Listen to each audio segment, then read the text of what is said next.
Las nubes. Inútilmente interrogas. Tus ojos miran al cielo. Buscas detrás de las nubes huellas que se llevó el viento. Buscas las manos calientes, los rostros de los que fueron, el círculo donde yerran tocando sus instrumentos. Nubes que eran ritmo, canto sin final y sin comienzo, campanas de espumas pálidas volteando su secreto, palmas de mármol, criaturas girando al compás del tiempo, imitándole a la vida su perpetuo movimiento. Inútilmente interrogas desde tus párpados ciegos. ¿Qué haces mirando a las nubes, José Hierro?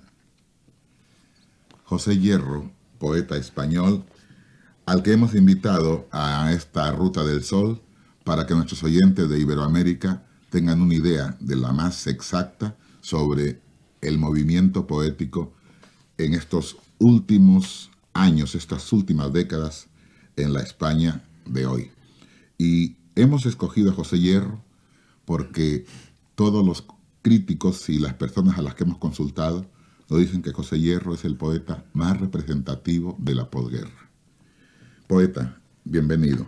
En primer lugar, yo personalmente lo conocía a través de antologías desde América. Pero comencemos porque aquí hay inexactitudes. La antología de Sáenz de Robles, Federico Carlos Sáenz de Robles, lo da usted como nacido en Santander en 1921. En cambio, esta antología de José M. Valverde lo da en 1922. Sí, es exacto, y además no es nacido en Santander, el poeta de turno que soy yo, sino en Madrid. Eso es un error. Un error. Sí, un error muy frecuente, pero muy justificado. Yo fui muy de niño a Santander, me he sentido mucho más vinculado a aquel paisaje cantábrico, mucho más que a la meseta donde he nacido, y por lo tanto el error tiene una justificación y una explicación muy clara. Por otro lado, en la nota bibliográfica que acompaña estas antologías, se da como primera obra Alegría, del año 47. No, no es cierto tampoco. La primera obra publicada es Tierra sin nosotros. Está escrito entre el 44 y 45 y publicado en el 46 o 47, eso no lo recuerdo. Lo que sé con absoluta exactitud es que el primer libro es Tierra sin nosotros y Alegría es el segundo. Pues aquí tenemos otra antología más donde coincide lo que usted ha dicho con lo del antologista. Y que hiciéramos de una vez confirmar todos los datos que tenemos o que tenemos a mano para que nuestros oyentes tengan una versión de primera mano. En el año de 1947 se publica en Tierra sin nosotros y lo dan a usted como miembro del grupo de la revista Proel. Exacto. Por otra parte, el premio Donais se le concede por el poemario Alegría en el año 47. Justo, sí. Y el jurado de este Adonai del 47 está integrado por Dámaso Alonso, Gerardo Diego y Vicente Aleixandre. Pues entre otros, José Luis Cano, creo que era secretario, él también poeta y antólogo y crítico, y no sé qué otros más. ¿Significó mucho en su trayectoria creativa el recibir el Adonai? Pues mucho por diversas razones. Primero, por tratarse de un premio entonces y ahora, pero entonces todavía más, había menos premios literarios, muy prestigiado. Eso significaba que dentro de la escasa masa de lectores de poesía que existe en este país, pues unos pocos menos ignoraban que había un poeta joven que empezaba. En el año 53, José Hierro recibe el Premio Nacional José Antonio. ¿Por qué obra recibe este premio? Por una antología poética. Ajá. Ahora, en el tratamiento de los ejemplos poéticos de José Hierro en estas antologías, encontramos en el aspecto formal una presencia del verso de neasílabo en romance. Exacto. No es común este método, sobre todo en Iberoamérica, que somos tan herederos del octosílabo. Bueno, pues ni en España tampoco, pero eso tiene una explicación. En primer lugar, se trata de mi admiración sin límites de siempre por Rubén Darío. Entonces, aquel juventud, divino tesoro que te vas para no volver. Ese verso me andaba a mí en la cabeza como un molde. Lo que yo quería era precisamente eso que ha señalado usted, que es romancearlo. Es decir, convertirlo, en lugar de tener esos cambios rítmicos que existe tanto en el modernismo, al utilizar una serie de ritmos distintos dentro del mismo metro, yo lo que quise es darle una cierta monotonía, que el verso se apagase y que tuviese efectivamente el aire de un romance solamente que de 9 sílabas. Es, por lo tanto, para una lectura muy continuada. Pasan los años y entonces me entero de dónde sale esto. Yo creí que había inventado algo. Y resulta que tal vez el primer libro de poesía que leí yo, muy de niño, era El Alcázar de las Perlas, de Villaspesa. Es un libro que después lo cambié por Un pájaro mecánico a una niña. Y hecho aquí como hace no demasiado tiempo leyendo un fragmento en una antología de una obra que me parecía disparatada, El Alcázar de las Perlas, me di cuenta que este eneasílabo se me había quedado a mí por obra y gracia de Villaspesa, un poeta que me parece, en fin, de segunda línea, junto a Rubén, naturalmente. Para nuestros oyentes, poeta José Hierro, un fragmento de justamente este romance en eneasílabos, Despedida del mar. Pues muy bien, voy con él. Por más que intente el despedirme, guardarte entero en mi recinto de soledad, por más que quiera beber tus ojos infinitos, tus largas tardes plateadas, tu vago gesto gris y frío, sé que al volver a tus orillas nos sentiremos muy distintos. Nunca jamás volveré a verte con estos ojos que hoy te miro. El eneasílabo también lo tiene usted dentro de otros metros. Por ejemplo, tenemos aquí unos alejandrinos en el que está inserto un eneasílabo, como cuarto verso de cada estrofa. No sé si lo recuerda, para un esteta. Sí, perfectamente. Lo recuerdo perfectamente, mucho más teniéndolo delante de los ojos como en este momento. Sí, pues así suena. Efectivamente es un cuarteto. Todos los versos, todos los del poema van asonantados en oa, pero efectivamente los cuartos de cada estrofa son siempre versos eneasílabos, que juegan un poco, claro, como pie quebrado que son, haciendo un extraño silencio. Leo entonces el primer cuarteto. Tú que hueles la flor de la bella palabra, ¿acaso no comprendas las mías sin aroma? Tú que buscas el agua que corre transparente, no has de beber mis aguas rojas. Y qué bien armoniza el cuarto eneasílabo con los tres alejandrinos anteriores. Bueno, teniendo en cuenta que el alejandrino es en realidad 2 versos de 7 sílabas, si hacemos caso Claro. de esa pausa, Entonces de esa cesura, impares, sí. pues en realidad es los ritmos impares que siempre hacen bien. Para agotar el aspecto formal, yo encuentro que más que estos versos eneasílabos o alejandrinos o endecasílabos, predomina en la poética formal de José Hierro, en lo formal, un verso métrico, acentual, Sí. de los que se rotulaban como anapésticos, iámbicos, trocaicos. Sí. ¿Esto se da consustancialmente en el ritmo interno del poeta o tiene un estudio de toda esta Bueno, polirritmia? en primer lugar, para mí, por lo menos mi experiencia, que es de la única que puedo hablar, naturalmente, es que siempre en algún tipo de metros y de ritmo, sobre todo, he hecho los ensayos más disparatados, pero en frío. Es decir, lo mismo que puede el pianista hacer ejercicios de dedos sobre el piano y un día tendrá que interpretar una obra. Pues bien, otro de los versos que proviene, evidentemente, del modernismo y más concretamente de Rubén, ya viene el cortejo, ya se oyen los claros clarines, era un verso que me gustaba, como puede gustarle a cualquier persona que lea, no solamente por el tipo de verso, sino por la calidad de poesía que metió en el Rubén Darío. Entonces yo también, lo mismo que he dicho antes del eneasílabo, podría decir de este verso de pies acentuales. Yo quería quitarle la sonoridad excesiva. Y entonces, en lugar de... creo que he conseguido eso, independientemente, claro, de la calidad poética que tenga. Traté entonces de hacer un verso de tono menor en lugar de un verso de tono mayor. Para ello, pues naturalmente, aparte ya de otras cuestiones puramente fonéticas, de sonoridades, aliteraciones, etcétera, eliminar lo posible, lo que hice fue darle una mayor regularidad. Es decir, también aquí, como en el caso del ritmo eneasilábico, aquí también ha habido un trabajo para hacerle muy monótono. De manera que si empieza con un dactílico, se conservarán siempre la sílaba átona y las dos tónicas constantemente, con una enorme monotonía. Y por otra parte, lo que le di también fue el hacer, lo mismo que en el caso del eneasílabo, romancearlo. En fin, romancearlo. Hacerlo casi siempre, aunque alguna vez lo utiliza como verso blanco, utilizarlo siempre con una sonancia fija a lo largo de todo el poema. Con esto podemos agotar el aspecto de forma y vamos al aspecto de fondo, al conceptual. Usted ha hablado de Rubén Darío como un punto de partida en su poética.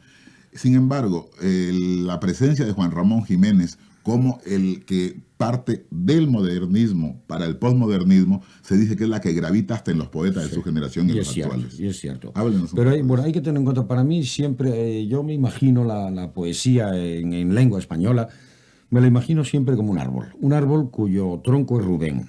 tiene unas raíces, las raíces que vivifican ese tronco, pueden ser, por ejemplo, los premodernistas, evidentemente, pueden ser los románticos, Becker, entre otros, naturalmente los clásicos, en una lectura a distinto nivel, y de todo eso sale una cosa muy extraña, muy curiosa y muy nueva, que es Rubén.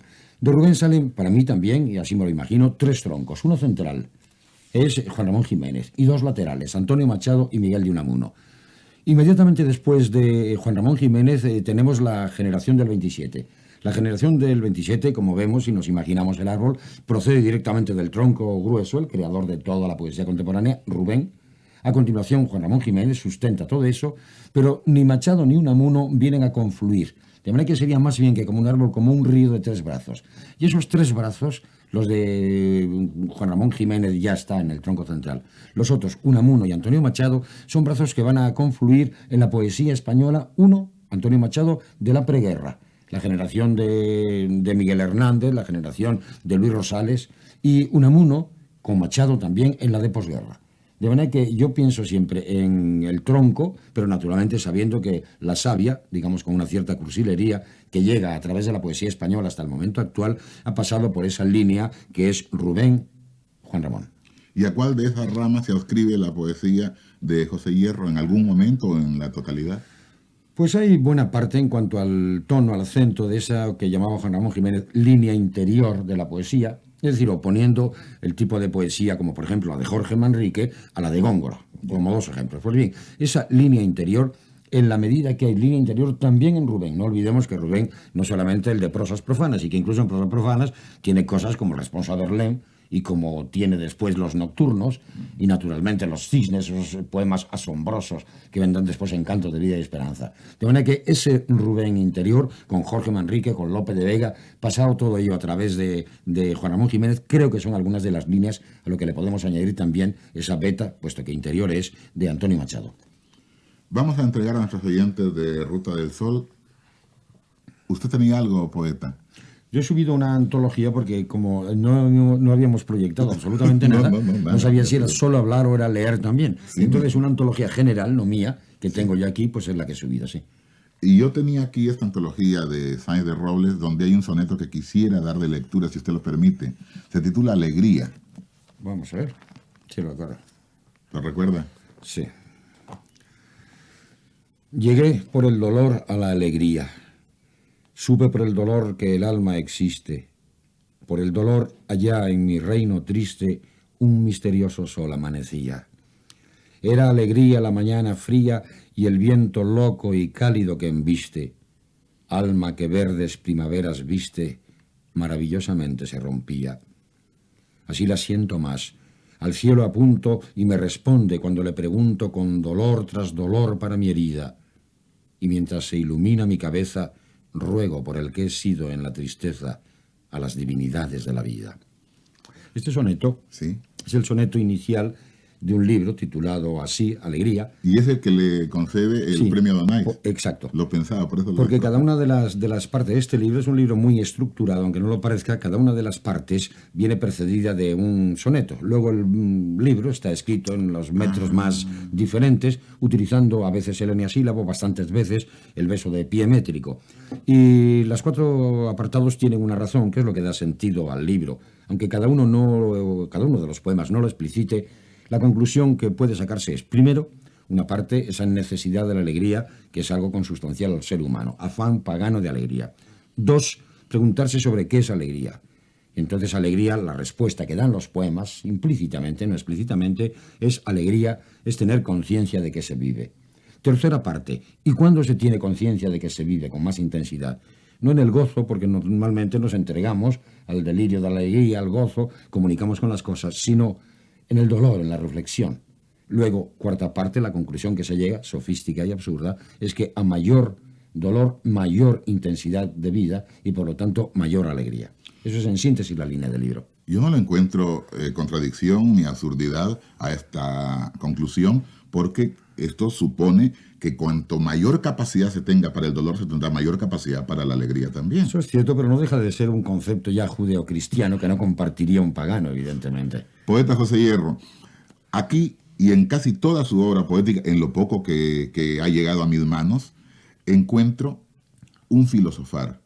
La pregunta es, ¿la poesía, o en su caso concreto, José Hierro, llega a la filosofía por la poesía o la poesía es una manera de filosofar?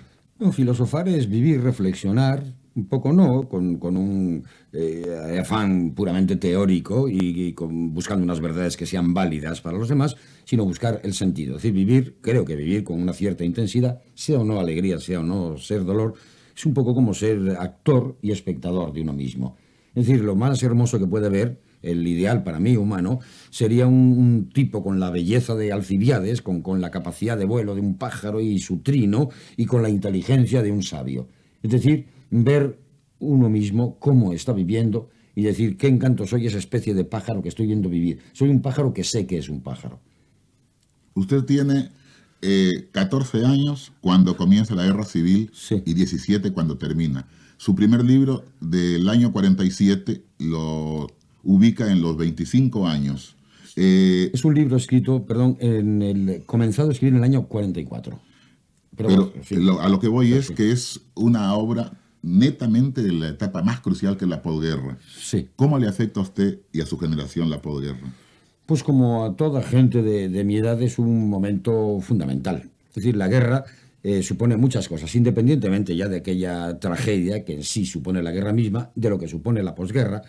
Si miramos desde un punto de vista personal y egoísta, como si uno no perteneciese a la historia y la hiciese y fuese víctima de ella también, uno lo que tiene es que, de pronto, aquellos propósitos que había, un mundo muy feliz, lo que se puede pensar a los 14 años, todo eso queda truncado por muchos caminos. Al mismo tiempo, de un mundo que consideraba lleno de dicha, pues ha caído en un mundo sórdido, tremendo, que está amenazado por el hambre, por las represiones, etcétera. Por lo tanto, el influjo de la guerra y la posguerra, no solamente en mi poesía, en la poesía en general de las gentes de mi edad, es absoluto y fundamental.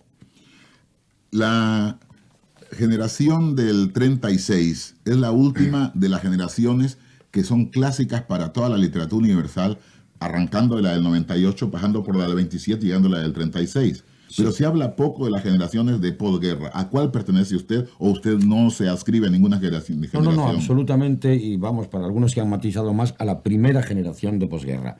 Es decir, los poetas que empiezan a revelarse, a escribir en revistas, otras ya aparecen por primera vez sus poemas en libros, comienzan hacia 1943, 42, 44, en torno a esas fechas. Es decir, cuando aquel influjo de la poesía del 36, que de alguna manera se detecta en los primeros poemas escritos hacia 1940, un neoclasicismo. Para situarnos también hay que pensar que la generación del 27, por ejemplo, tenía como paradigma, dentro de los poetas del pasado, a Góngora. Eso esclarece muy bien cuál es su dirección. Pero en cambio los poetas del 36, lo mismo que los del 40, los jóvenes de la posguerra, que comienzan bajo esas mismas coordenadas, son los poetas que están presididos por Garcilaso de la Vega. Y poco después, en una especie de evolución, es decir, sintéticamente el neoclasicismo tiene un gran respeto a los moldes formales del pasado, tradicionales. Se quejan de que la generación del 27 ha sido excesivamente versolibrista e irracionalista. Dejemos aparte esto, que sería una cuestión muy larga. El hecho concreto es que vuelven sobre todo al soneto.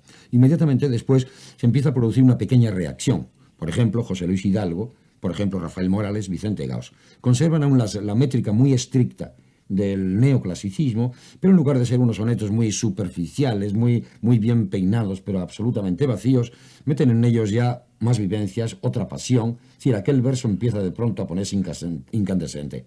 E inmediatamente después viene ya la generación que ha sido llamada de poesía social, o primera de la posguerra, la nuestra, donde ya el verso en la mayor parte de los casos no es el mío. Yo he tardado mucho tiempo en saber hacer verso libre, pero en fin, en la mayor parte de los casos el verso se libera de toda traba, adquiere una mayor capacidad de calor, algo volcánico, algo que viene detectándose desde el momento en que Dámaso Alonso en el año 44 publica Hijos de la Ira. De pronto meter palabrotas dentro de un poema, hacer el poema deliberadamente prosaico, todo eso es algo que nace del ejemplo de Dámaso Alonso y que va a practicar muchísimo la poesía de la primera posguerra.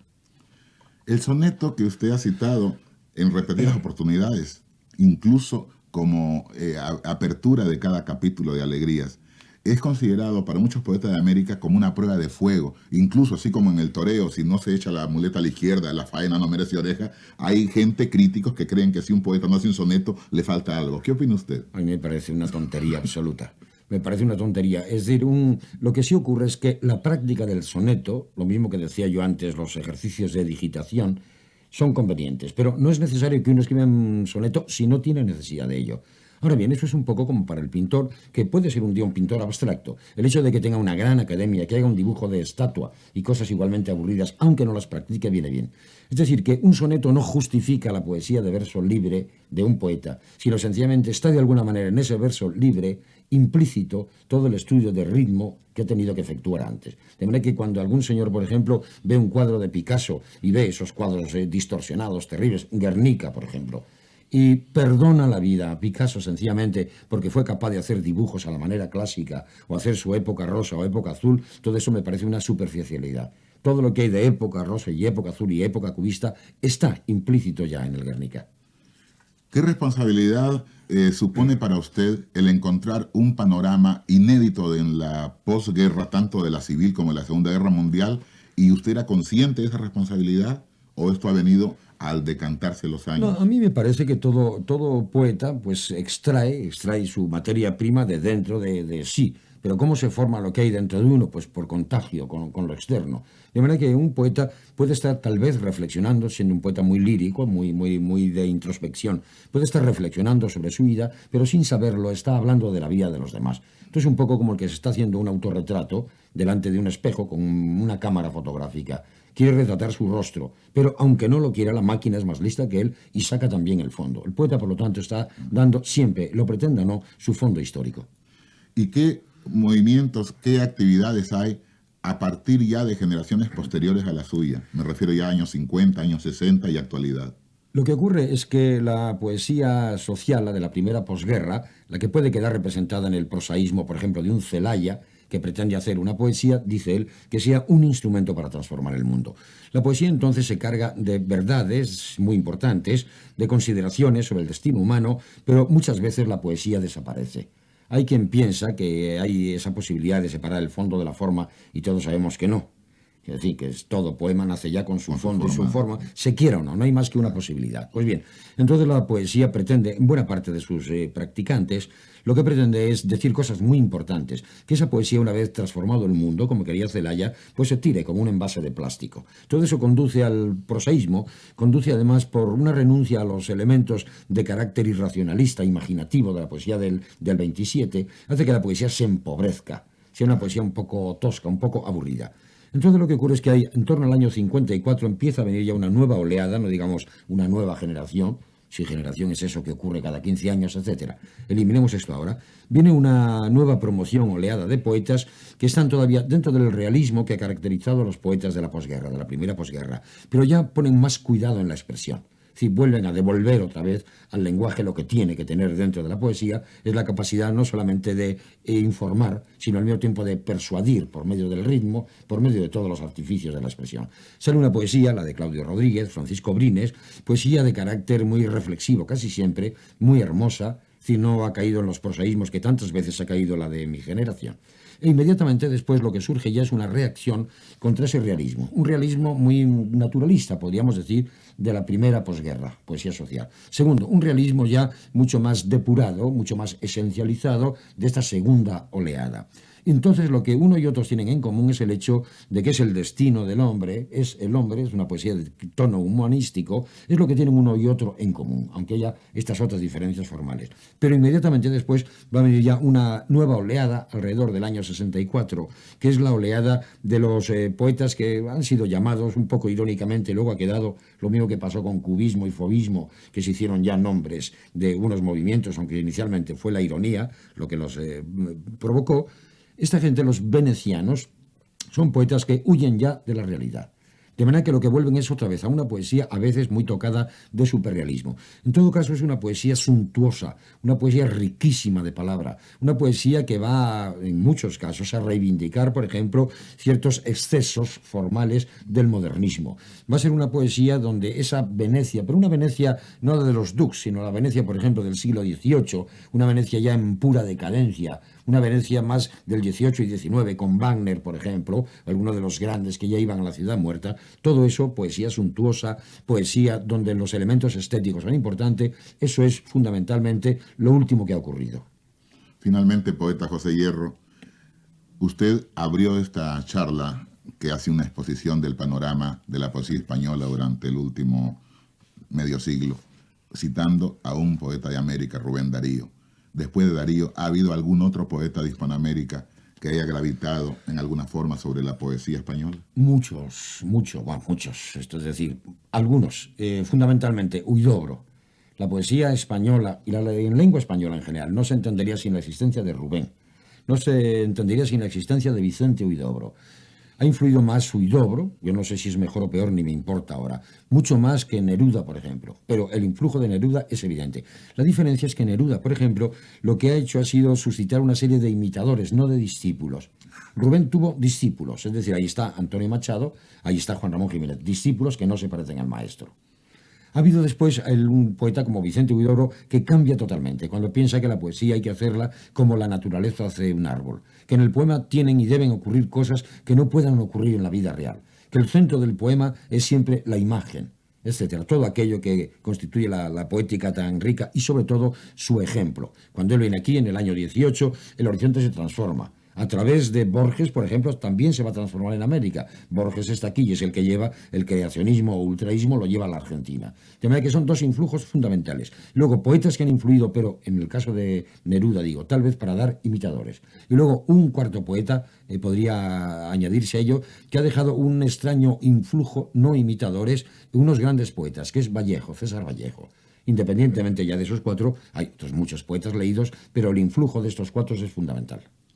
Quedo muy agradecido, poeta José Hierro, y su saludo de despedida para nuestros oyentes de Hispanoamérica. ¿Conoce Hispanoamérica? Pues conozco muy poco, como conozco todos los sitios, porque voy casi los fines de semana. Sí conozco algo de México, conozco Chile, conozco, puede llamarse Hispanoamérica, Puerto Rico. Sí. En fin, sí, algo conozco, pero no todo lo que yo quisiera. Muy agradecido, poeta.